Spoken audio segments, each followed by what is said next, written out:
Sa nakaraang video ay nasaksihan natin kung ano na lamang ang pamamaraang ipinipilit ng magnanakaw ng panty na si Liang Yu para lamang sang-ayonan siya ng kanyang hangal na ama sa kanyang plano. At dahil na nga din sa ginagawa nito na sinabayan pa ng suporta ng dalawang nakatataas na elder sa kanilang clan ay talagang naligay ang hangal sa malalim na pag-iisip patungkol sa kung ano ang kanyang gagawin. Habang sa kabilang banda naman, sa panig ng Asher Feather Clan ay makikita ang magandang umaga gayong kitang-kita ang malaking ngiti ni Yeshinghe patungo sa kung anong nakangiti sa ilalim ng tubig. At matapos naman nito ay lumipat ang eksena kung saan makalipas ng ilang sandali ay tuluyan ng makikita ang dalawa na magkasama na naglalakad-lakad sa paligid ng kanilang clan habang tila walang anumang iniisip na problema. Nang biglang isang malakas na tinig ang tumawag sa pangalan ng ating bida at base pa lamang sa boses ng pinanggalingan nito ay masasabi nating merong mahalagang dala ang taong ito. Dito nga ay maririnig ang mga footsteps ng cultivator na makikitang mabilis na tumatakbo patungo kay Yeshinghe Senialis na talagang merong seryusong usapin ang kanyang gustong masabi. At sa puntong ang ito ay tuluyan ng makikita ng malinaw na si Uncle Patriarch Yejun pala ang tumatakbo patungo kay Yeshinghe na pinanggalingan nga ng malakas na tawag. At sa oras na makalapit na ng tuluyan ang hinihingal na matanda ay agad itong tinanong ng ating bida sa kung bakit daw ito nagkakaganito, na agad namang tinugunan ni Patriarch Yejun at habang may inaabot na kung anong bagay ay seryoso niyang sinabi na kailangan daw itong makita ni Yeshinghe. Na agad din namang kinuha ng ating bida habang baka sa mukha nito ang bahagyang pagtataka sa kung anong bagay ang iniaabot sa kanya ni Patriarch Yejun. At matapos naman nito ay lumipat ang eksena sa isang silid kung saan ay maririnig ang bawat salita ng tatlo. Maya-maya pa ay makikita na ang bagay na tuluyang binuksan sa lapag para tingnan kung saan ito yung galing kay Uncle Yejun kanina. At habang may pagkaseryoso nga itong binabasa ng ating bida ay may panganglaro niyang nasambit ang salitang True Senialis na isa itong sulat pangkaayusan mula sa panig ng Dark Moon family para makipag-ceasefire. Subalit kahit na malinaw na isa talaga itong sulat para sa pakikipag-ayos ay wala namang nakalagay sa kung saan ito nagmula kaya naman natanong pa ng ating bida kay Uncle Patriarch kung saan daw ito galing. Na agad din namang tinugunan ni Yejun at ayon dito na kanina daw umaga ay ibinigay ito ng tauhan mula sa Dark Moon family subalit may pag-aalinlangan daw siya sa sulat na ito gayong di malayong isa itong patibong. At ayon pa daw sa kanyang pagkakabasa na nakalahad din ang salita ng City Lord kung saan magpapadala daw ito ng envoy para mamagitan sa dalawang panig para siguraduhing walang maganap na salpukan habang isinasagawa ang ceasefire. Sa parihong sandali naman habang nagseselita si Uncle Patriarch ay mapapansin ang tila pananahimik ni Yeshinghe habang nakatingin sa sulat na animoy nag-iisip patungkol dito. At maya-maya lang ay nakangiti nitong sinabi na mukhang may ibang layunin ang kabilang panig sa puntong ito subalit kahit na kainahinala pa rin daw ang bagay na ito ay makakaasa naman sila na walang ambush na mangyayari gayong sa oras daw na gawin ito ng kabilang panig ay ang City Lord na mismo ang kanilang makakalaban. Gayunpaman ay iginiit pa rin ni Uncle Patriarch ang kanyang masamang hinala patungkol dito dahil kilala daw niya ang mga hangal na di basta-basta na lang magpapakumbaba kaya naman wag daw nilang kagatin ang pakulo ng Dark Moon family na baka ikapahamak pa nila. Na may pagkamarahan namang tinugunan ng ating bida at ayon dito na wala daw silang dapat na ikabahala dahil maging ang City Lord daw mismo ay taliwas sa Dark Moon family dahil sa mas asama nilang ginagawa kaya naman makakatiyak daw sila na makakakampi nila ang City Lord pag nagkagulo. Ngunit kahit na anong gawing paliwanag ng ating bida at sa kabila ng mga sinabi nito ay mapapansin pa rin sa mukha ni Patriarch Yejun ang pag-aalinlangan Senialis na talagang wala siyang tiwala sa panig ng Dark Moon family. Habang si Xia Yuning naman ay tahimik lang sa isang gilid at nakikiramdam sa kasunod na magiging plano ng ating bida kaya naman nananatili itong walang komento sa mga kaganapan. At makalipas pa ng ilang sandali ay tuluyan ng binago ni Yeshinghe ang usapan nang sabihin nito kay Uncle Patriarch na lalabas daw muna sila saglit ni Xia Yuning at isasama na din nila si Uncle Ling Jiu at ang mga expert cultivator at maging ang White Fang para sa kanilang paglalakbay. At nang marinig naman ito ni Uncle Patriarch ay agad itong nakaramdam ng kaba base pa lamang sa panlalaki ng mga mata nito habang mariing tinatanong sa kung ano daw ang binabalak ni Yeshinghe at saan daw naman ito pupunta. Ang pag-aalala naman ni Yejun ay agad na pinawi ng ating bida nang sabihin nito na kumalma lang daw si Uncle Patriarch gayong wala daw siyang planong masama at plano lamang daw nilang puntahan ang Mount Baming gayong may kumakalat daw na balita patungkol sa kayamanang nakatago sa lugar at suiubukan niya lamang ang kanilang swerte kaya sila pupunta. At kung inaalala daw naman ni Uncle Patriarch ang kaligtasan ng kanilang clan ay nauna na siyang nakapagpaalam sa kanyang master na siya munang magpapanatili ng kaligtasan ng kanilang clan habang wala sila dito. Ang sinabi namang ito ng ating bida-bida ay agad ding tinugunan ni Uncle Patriarch at ayon dito na di daw siya nag-aalala sa papwedeng mangyari sa kanilang clan gayong alam niyang nandito si Shuli at ang inaalala lamang daw niya ay ang kaligtasan ng ating bida subalit mukhang wala na rin naman siyang magagawa pa kundi ang sumang-ayon sa kagustuhan nito. Kaya naman dahil sa sinabing ito ni Uncle Patriarch ay nangako na lamang ang ating bida na mag-iingat daw sila at iiwas sa labanan para mapanatag ito dito sa kanilang clan. At matapos nga nito ay lumipat ang eksena kung saan makikita ang kakahuyan. At ito pala ay mula sa bundok ng Mount Baiming na kanina pa nababanggit sa eksena kung saan makikita din dito ang magandang paligid ng bundok senialis ng malaking tayensa na meron ngang kayamanang nakatago sa lugar. At sa Daiko mga idol malamang dahilan ay ipinakita din dito ang isang tila malaking bato na may kakaibang hugis na wala naman yatang kinalaman sa eksena.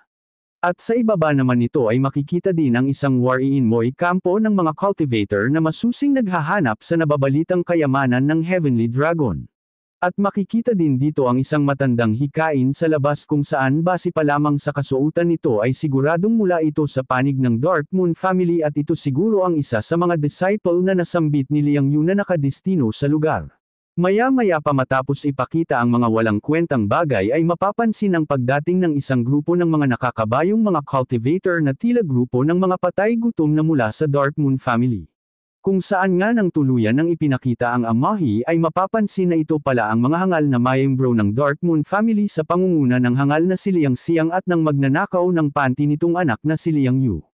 At ang pagdating namang ng mga hangal ay agad na welcome ng isang disciple senialis ng kagalakan nito na muling makita ang hangal nilang patriarch. Habang agad na ding nagtanong ang hangal sa kung ano na daw ang kasalukuyang sitwasyon ng mga kaganapan dito sa bundok at ano na daw ang patungkol sa nasabing kayamanan. Na agad din namang tinugunan ng disciple ng kanilang clan at ayon sa cultivator ay may namataan daw silang mga disciple mula sa mga noble family para maghanap ng kayamanan at bukod pa daw dito ay lubhang delikado ng paligid dahil sa presensya ng napakadaming demon beast sa paligid, may pailan-ilan din daw labanan ang nagaganap sa bundok mula sa iba't ibang panig ng mga cultivator na nag-aagawan sa paghahanap ng kayamanan kaya kailangan nilang mag-ingat. At lahat naman ng report ng cultivator na ito ay tinugunan lamang ng hangal na si Liang Xiang ng isang seryusong pag-ungol na animoy naiintindihan ang sitwasyon sa kasalukuyan. Maya-maya pa ay may pagkakumpiyansa nitong sinambit na wala daw silang magiging problema kung mapalaban man sila gayong ang lahat daw ng dala niya ngayon ay mga elite warrior at kung isasama pa daw ang mga nauna ay aabutin sila ng 200 kaya naman kumpiyansa siyang sila ang magiging dominante dito sa bundok. At matapos nga nitong makapagyabang ay agad na din itong inalam sa isa nilang disciple kung nasaan daw ang hikaing expert gemancer na kanyang ipinahanap. At ang katanungan naman ng hangal ay tinugunan na mismo ng taong hinahanap nito ng may pagkamagalang. Nang makita naman ng hangal na si Liang Xiang ang hikaing matanda ay marahan nitong tinanong kung ano na daw ang kasalukuyang nagiging resulta ng kanilang paghahanap sa kayamanan.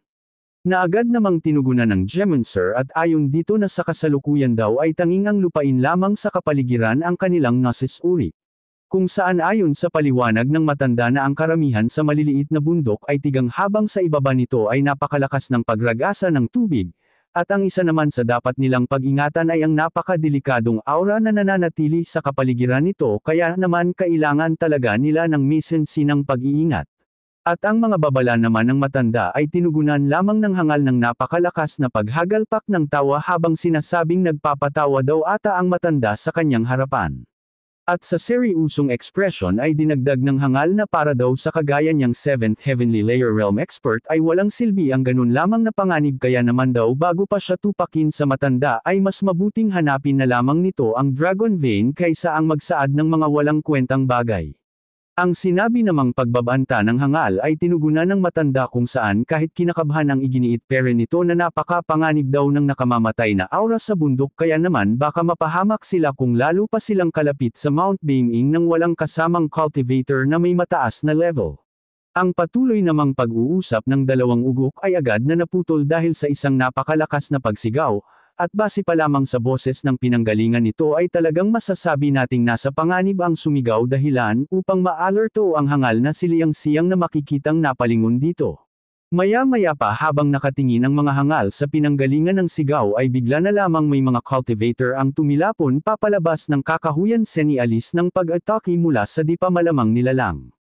Ang biglaan namang pagtilapon ng mga disciple ng Dark Moon family palabas ng kagubatan ay ikinagulat ng hangal na makikitang napabulalas na lamang sa kanyang kinatatayuan. Alinsabay naman nito ay ang mabilis na pagsisitakbuhan ng mga ugok papalayo sa kakahuyan habang humihingi ng tulong sa kanilang mga kasamahan senialis ng malakas na presensya na humahabol sa mga ito. At maya-maya nga lang ay tuluyan ang ipinakita ang dahilan ng pagtatakbuhan ng mga ugok at ang pinagmulan ng kanilang labis na takot kung saan isa pala itong dambuhalang uso na may napakabangis na postura. At makalipas pa ng ilang sandali ay tuluyan na ding nagbadya ng pag-atake ang Demon Beast papalapit sa mga hangal habang nagpapakawala ito ng nakakabinging pag-atungal senialis ng kanyang galit. Nang makita naman ng hangal na si Liang Yu ang mabilis na pagsugod ng dambuhalang uso ay may pagkakalmado niyang tiningnan ang dalawang cultivator sa kanyang likuran na agad ding napatingin sa kanya. At matapos nga nito ay makikita na ang dalawang ugok na ito na mabilis na papasugod sa nagwawalang uso upang makipaglaban sa halimaw, at nang makita naman ng uso ang dalawa ay agad siyang nagpakawala ng pag-etenggal para sindakan ang mga ito. Subalit ang paninindek ng halimaw ay di umubra sa dalawa dahilan upang umalingaw-ngaw sa kapaligiran ng pag-atungal ng uso subalit sa pagkakataong ito ay mababakas ang kanyang paghihirap senialis ng pagtatagumpay ng dalawang ugok sa salpukan. Habang sa parihong sandali nang makita ito ng matandang rayumahin ay biglang tumulo ang pawi sa kanyang mukha senialis ng bahagyan niyang takot sa puwersang dala ng hangal habang makikita naman itong napansin lamang ang ekspresyon ng matanda. Maya-maya pa ay tinanong na ng hangal kung ano daw ang pangalan ng matandang Gemoncer na agad na kumuha ng atensyon nito. At sa kinakabhang tuno ay sinambit niya ang kanyang pangalan at siya daw si Yunyin, at nang marinig naman ito ng hangal ay muli siyang nagtanong kay Yunyin kung gaano daw ito kakumpiyansa na matatagpuan nito ang Dragon Vein.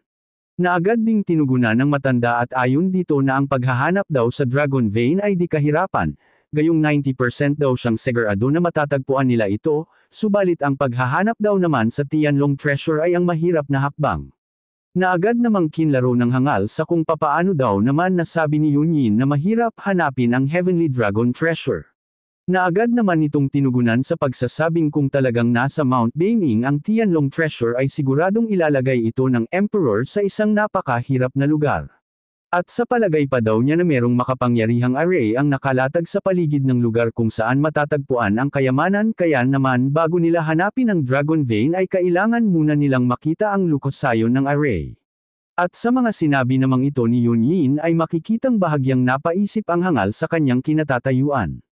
At maya-maya nga lang ay hiniling niya sa matanda na ipakita daw sa kanila ang lukosayon ng sinasabi nitong array upang mapag-aralan gayong para sa kanya daw ay wala naman itong problemang dala.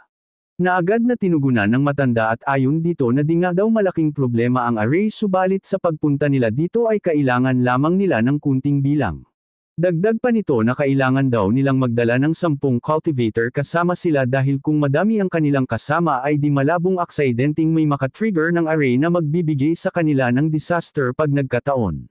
Na agad din namang tinugunan ng hangal na si Liang Xiang na kung yun lamang daw ang inaalala ng matanda ay walang problema gayong pa pwede daw naman na magpunta sila doon ng sa 10 ang bilang. Ang sinabi namang ito ng hangal ay agad na tinugunan ni Liang Yu at ayon dito na tila delikado daw kung 10 lamang ang pupunta sa lugar gayong di daw malabo na makatagpo sila ng mga malalakas na demon beast sa kanilang daanan. Na tinugunan naman ng hangal na si Liang Xiang at ayon dito na ang mga demon beast daw sa Mount Beiming ay di tataas ng 5th Heavenly Layer Realm lamang o mas mababa pa kaya ano daw ang kinakatakot ng hangal. Dagdag pa ng hangal na wag daw sabihin ng magnanakaw ng panteng si Liang Yu na natatakot ito sa ganang antas lamang ng mga halimaw gayong di daw niya pinalaki ang hangal para maging dalaga. Alinsabay naman nito ay ipinakita nga ang mga ugok na siyang pumuslang sa halimaw kanina na may pagkamayabang lamang na nakatingin sa baklang si Liang Yu na animoy nagyayabang sa kanilang young master.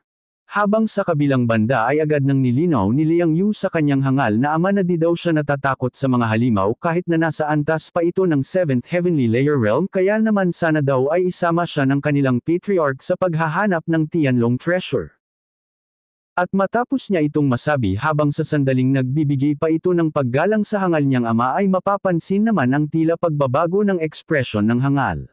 At sa isip-isip ng hangal na talagang ang hangal daw na si Liang Yu ay matagal nang naglalaway sa kanyang posisyon ng pagiging patriarch, at kung di lang daw sana itong apo ng kanilang Grand Elder na si Liang Yin ay matagal na niyang sinira ang dantian nito, subalit ganun pa man daw ay sisiguraduhin niyang mapapahamak ito sa ngayon na di maisisisi sa kanya. At matapos ng masama nitong pag-iisip sa kanyang anak ay may pagkaseryoso na nitong sinambit na kung gusto daw talaga ni Liang Yung sumama ay isasama daw niya ito sa paghahanap ng kayamanan. Subalit nang marinig naman ito ng kanilang Grand Elder na si Liang Yin ay may pagkaseryoso niyang sinambit na di daw sila pa pwedeng umalis nang hindi nag-iiwan ng mamumuno sa kanilang mga disciple na maiiwan dahil sa dami ng kanilang bilang. Na agad namang tinugunan ni hangal na patriarch at ayon dito na tama daw ang kanilang Grand Elder at dahil ito daw ang nagsaad nito ay ito na din ang kanyang tatanungin sa kung sino ang papwedeng italagang pansamantalang pinuno sa mga maiiwan. Na agad na tinugunan ng Grand Elder at ayon dito na para sa kanya daw ay nararapat lamang na si Liang Dong ang italaga dahil ito lamang daw ang nakikita niyang nararapat para pansamantalang pinuno. At nang marinig naman ito ng hangal ay may pagkaseryoso niyang sinambit sa kanyang isipan na para sa kanya daw ay ito rin ang nararapat para dito. Matapos nga lang ng kanyang pag-iisip ay mariin ang itinalaga ng hangal si Liang Dong para magbantay at mamuno pansamantala sa kanilang kampo, na agad din namang tinanggap ni Elder Liang Dong. At matapos nito ay agad na din niyang ipinag-utos sa lahat ang kanilang paglisan gayong wala na daw namang dahilan para magtagal pa sila sa kanilang kampo at bukod pa dun ay kanina pa din daw siya nangangating maglakbay. Matapos nito ay tuluyan ng lumipat ang eksena kung saan ipinakita na nga ang iba't ibang tanawin sa paligid ng kabundukan. At maging ang butiking ito na tila wala namang anumang kaugnayan sa kwento ay nadaanan pa ng kamera. Alinsabay naman nito ay makikita din sa eksena ang kasalukuyang pagdating ng grupo ni Ye Xinghe kasama ang mga expert cultivator upang makipagsapalaran sa kayamanang matatagpuan sa bundok. Maya-maya pa ay tuluyan ang nagsalita si Ye Xinghe at ayon dito na sa kasalukuyan daw ay nasa paanan na sila ng Mount Beiming at bukod pa dun ay nararamdaman na din daw niya na malapit na sila sa kanilang hinahanap. At matapos niyang makapagsalita ay makikitang may kinukuha itong kung ano sa kanyang sisidlan na tila may koneksyon sa kanilang paghahanap ng kayamanan. Maya-maya pa ay tuluyan na ding ilinabas ng ating bida ang isang bagay na siyang kinukuha niya sa kanyang didin kanina at base sa itsura nito ay tila isa itong piraso ng tila na animoy may malaking papel sa kanilang paghahanap. At matapos nga niyang mailabas ang piraso ng tila ay agad niya rin itong inilapit sa kanyang White Fang sabay utos na hanapin daw nito kung sino ang nagmamay-ari ng tila sa kanyang kamay. Ang utos namang ito ng ating bida ay agad ding sinunod ng White Fang kaya naman makikita na nga ang pag-uumpisa nito sa pamamagitan ng pag-amoy sa tilang hawak ni Ye Xinghe. Nang maamoy naman ito ng White Fang ay agad na din itong napalingon sa isang banda senialis na matagumpay na niyang natutukoy ang kinaroroonan ng may-ari nito. At upang ipaalam ito sa kanyang mga kasamahan ay agad na siyang umungol ng pagkalakas-lakas upang bigyan ng hudyat ang ating mga bida para sa mabilis na pag-usad. At matapos ng kanyang malakas na pag-ungol ay nag-umpisa na din itong kumari pa ng takbo pasulong upang agad na puntahan ang taong may-ari ng kapirasong tila habang naiwan naman si Ye Xinghe sa likuran na bahagya pang nabigla sa ikinilos ng White Fang. At nang makita ni Ye Xinghe ang pagdad-umali ng White Fang ay mariin niyang sinabi sa kanyang mga kasamahan na natagpuan na daw ng White Fang ang kanyang ipinahahanap kaya naman kailangan na nilang magdamaling sumunod upang agad na hulihin ang taong ito. At matapos din ng kanyang pagsasalita ay makikita na lamang sa lugar ang mabilis na pagtakbo ng mga ito upang sundan ang mabilis na pagtakbo ng White Fang sa unahan. Abangan sa susunod nating video ang mga kaganapan kung saan makakakita tayo ng isang demon beast sa ano ng dambuhalang ahas na madaraanan ng White Fang at may lakas ito ng 7th Heavenly Layer Realm senialis ng malaking problema sa nangangamoy na salpukan. Bukod pa dun habang naglalakbay ang ating mga bida ay isang misteryusong presensya ang mararamdaman ni Xia Yuning kaya naman masasabi nito na mukhang may magaganap daw na labanan sa unahan. Habang isa namang banta ang sasambitan ni Ye Xinghe patungkol sa di pa malamang problema senialis na may plano nga ito bukod sa paghahanap ng kayamanan. Ano kaya ang nabuon plano ni Ye Xinghe at ano pa kaya ang ating masasaksihang mga kapanapanabik na tagpo? Halina at sabay-sabay nating saksihan ang mga susunod na kaganapan matapos mong mag-subscribe sa ating channel at huwag mo na rin kalimutang pindutin ang notification bell upang agad kang ma-notify pagka-upload natin.